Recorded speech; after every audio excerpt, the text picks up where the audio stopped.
तो मेरा प्रश्न आईबीसी इंडिपेंडेंट बिजनेस कंसल्टेंट, जो एक नई तरह का टर्म आपने यूज किया, दिल के तार छेड़े हैं आपने सर। इसमें दो प्रश्न मैं पूछना चाहता हूं आपसे। पहला तो जो आपने ये एजुकेशन का मॉडल आप लेके आए, जिसमें जो प्रैक्टिकल लोग हैं जिन्होंने कामयाबी प्राप्त की है उनको आपने प्रोफेसर बना दिया, तो वो अपने आप में एक मुझे इंटरनेशनल नहीं मालूम कि कहाँ पे ऐसा होता होगा, लेकिन इंडिया में तो मुझे नहीं लगता कहीं पे इस प्रकार की प्रैक्टिकल एजुकेशन कहीं पे थी।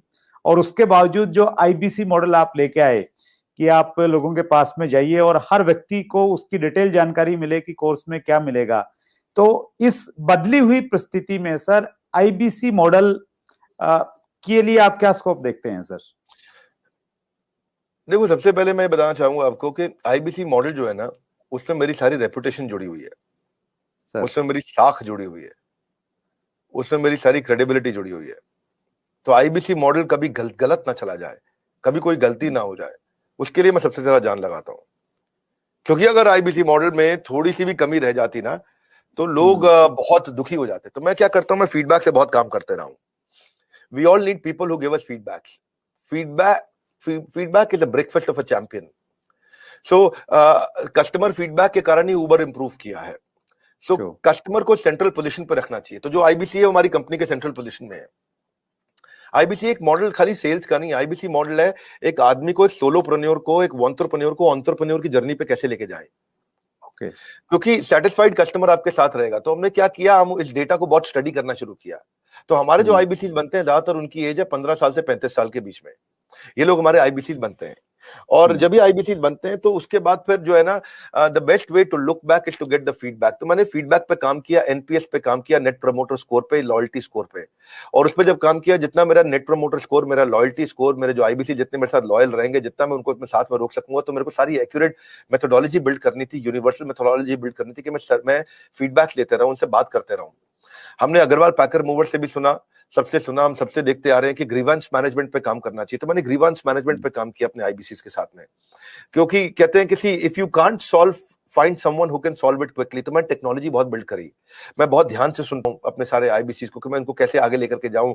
उनकी कोई कंप्लेंट है, अगर वो फेलियर हो रहा है, तो मैं अपने रिटेंशन को कैसे बढ़ाऊं, उसके एक्सपीरियंस कैसे उस एक्सपीरियंस को इंप्रूव करूं। तो हमने कैंपेन लॉन्च किया, रगड़ देंगे कैंपेन।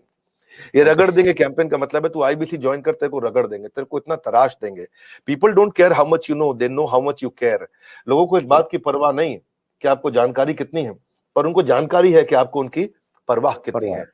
तो हम उनकी परवाह करते हैं। हम फर्स्ट कॉल रेजोल्यूशन पे काम किया हमने। फर्स्ट कॉल रेजोल्यूशन मतलब पहला फोन आए कि मैं इस तकलीफ में हूं, तो जितना मेरा फर्स्ट कॉल रेजोल्यूशन यानी कि पहली कॉल पे ही मैं उसकी प्रॉब्लम सॉल्व कर दूं, जितना मेरा एफसीआर रेट हायर रहेगा, उतना मेरा कस्टमर सेटिस्फाइड होगा, मेरा लॉयल्टी स्कोर बढ़ेगा और मेरे आईबीसी मेरे साथ में जोड़ता है और हम उसको बिल्ड करते हैं।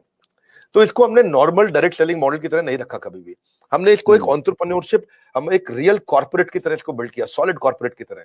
देखो सुरेंद्र जी, बिजनेस की हमें अच्छी जानकारी है, भगवान की कृपा से मैंने हजारों लाखों बिजनेसेस को ठीक किया है, कम से कम हजारों तो किया है। 15 मिनट से 10 मिनट से ज्यादा नहीं लगते मुझे एक बिजनेस में कि वो फेल क्यों हुआ है बताने में। और उसके लिए लोग मुझको पैसा देते हैं, 15-15 मिनट के बहुत पैसा देता है लोग मेरे को आज। तो अगर इतना बिजनेस की जानकारी है तो कुछ तो अपने बिजनेस में भी उसको इन्वेस्ट करते हैं हम लोग। तो हमने फर्स्ट कॉल रेजोल्यूशन पे काम किया कि हम लोग तेजी के साथ पे काम करें। तो फर्स्ट कॉल रेजोल्यूशन में मैंने ट्रेन किया, अपने एजेंट्स को ट्रेन किया, हमने उनको रेजोल्यूशंस बिल्ड करने के तरीके निकाले, वेट टाइम को खत्म किया, कोई हमें फोन करे तो कॉल वेटिंग पे ना जाए, हमने उसको कैसे फर्स्ट टाइम राइट कर सके हम लोग। तो एफटीआर और एफसीआर इन सब पे काम किया। टर्न अराउंड टाइम बोलते हैं टैट, कि मेरे को अगर कॉल आया तो मैं कितनी जल्दी टर्न अराउंड कर सकता हूं, अगर कोई प्रॉब्लम को मुझे इंटरनली सॉल्व करनी तो मैं कितनी जल्दी टर्न अराउंड कर सकता हूं। तो आईबीसी के लिए मैंने पूरा कॉर्पोरेट बिल्ड कर दिया, देश के टॉप लीडर्स लेके आया। मेरी जो सर्विस हेड है वो पहले एयरटेल की सर्विस हेड हुआ करती थी। हमारे जो सर्विस मैनेजर्स हैं, कोई स्विगी से आया है, कोई जोमेटो से आया है, कोई सर्विस मैनेजर वहां से आया, क्या बोलते हैं, ओला से आया, कोई उबर से आया, कोई कहीं से आया, सब जगह से हमने बेस्ट टॉप स्टार्टअप से हमने सारे सर्विस मैनेजर्स लिए। और कोई भी क्वेरी को अनरिजॉल्व नहीं छोड़ते हम लोग, वो सुसाइडल है। अगर कोई भी किसी का क्वेश्चन आया उसको सॉल्व नहीं कर पाए, सुसाइडल है। आपको पता है आज सारी एमएलएम कंपनीज क्यों डूबती है? नंबर 1 टॉप कारण है नेगेटिविटी। जिस समय किसी एमएलएम में नेगेटिविटी फैल जाती है वो खत्म हो जाती है, गेम ओवर हो जाता है। तो हमें ये सब चीजें देखी है, हमने ऑब्जर्व करी हैं। तो हम चाहते थे keeping a query unresolved for too long is suicidal, तो वो नहीं करना कभी भी। उसके लिए हमने क्या किया, स्पेसिफाइड इंसेंटिव्स दिए कि अगर आप सेम डे इमीडिएट रेजोल्यूशन देते हैं तो हमने कंप्लेंट मैनेजमेंट सिस्टम लॉन्च किया, सीएमएस।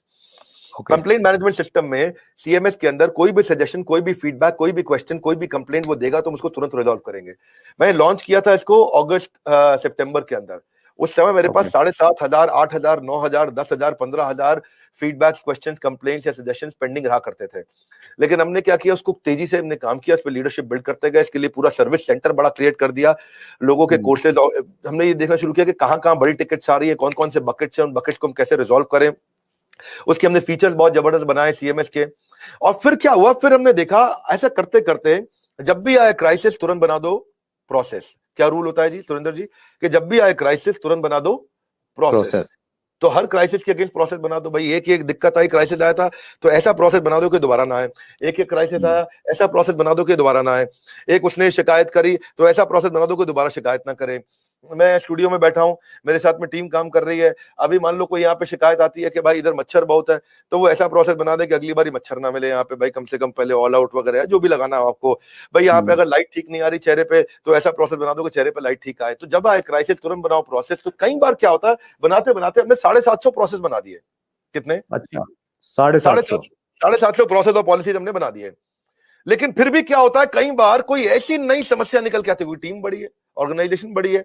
आज हमारे 100 से ज्यादा ऑफिस हो गए हैं, अब आई थिंक 102, 104 ऑफिस हो चुके हैं हमारे, और 125 ऑफिस हो जाएंगे अगले 2 क्वार्टर के अंदर, क्योंकि हर जगह से फ्रेंचाइजी की रिक्वायरमेंट आ रही है। हर कोई बड़ा, जिसने भी कभी डायरेक्ट सेलिंग किया है, जिसने कोई सेल्स का बिजनेस किया है, जिसने कोई और तरह का सेल्स का बिजनेस किया है या कुछ कम काम किया है, वो कहता है मुझे अपनी फ्रेंचाइजी दे दो। हमारे यहाँ क्योंकि फ्रेंचाइजी सब 1-1 करोड़ रुपए का रेवेन्यू आराम से कर जाते हैं महीने का। 50-50 लाख वाले तो बहुत सारे हैं जो महीने का रेवेन्यू करते हैं 50-50 लाख रुपए, तो वो कहते हैं अपना फ्रेंचाइजी दे दो। तो अपने फ्रेंचाइजी ऑफिस बढ़ा रहे हैं। लेकिन होता क्या है कि इन सब के करते कराते टीम जब इतनी बड़ी हो जाती है तो प्रॉब्लम भी नई नई तरीके की आती है, क्रिएटिव प्रॉब्लम आती है, अलग प्रॉब्लम आती है। एक भाई हमारा आईबीसी है, वो कहता है कि मैं पहले देहरादून में काम करता था, अब मैं देहरादून से मैं शिफ्ट हो गया हूं इलाहाबाद, अब मेरे को इलाहाबाद के ऑफिस में कनेक्ट कर दो। और उसकी जो पिछले महीने की सेल थी उसमें आखिरी दिन पे उसने कुछ बड़ी ट्रांजैक्शन करी जिसका इंसेंटिव उस ऑफिस को मिलना था, लेकिन वो यहां शिफ्ट हो गया तो उसके ऑफिस का इंसेंटिव अटक गया, और वो यहां शिफ्ट हुआ तो उसके साथ में कुछ अब करते करते कहीं वो कॉम्प्लिकेटेड चीज निकल आती है।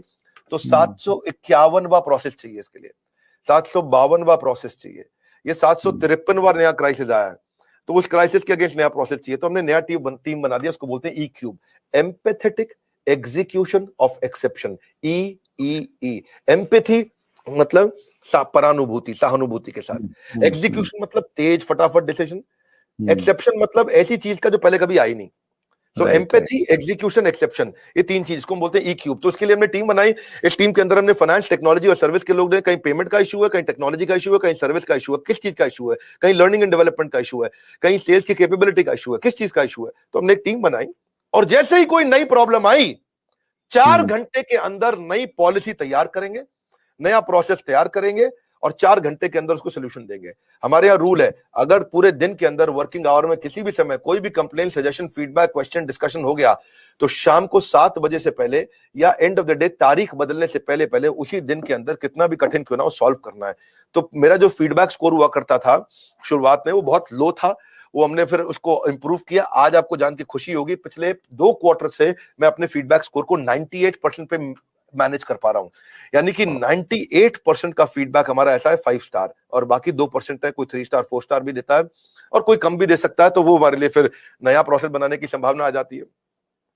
तो अच्छा लगता है, आईबीसी का मॉडल हमारा बहुत अच्छा चल रहा है।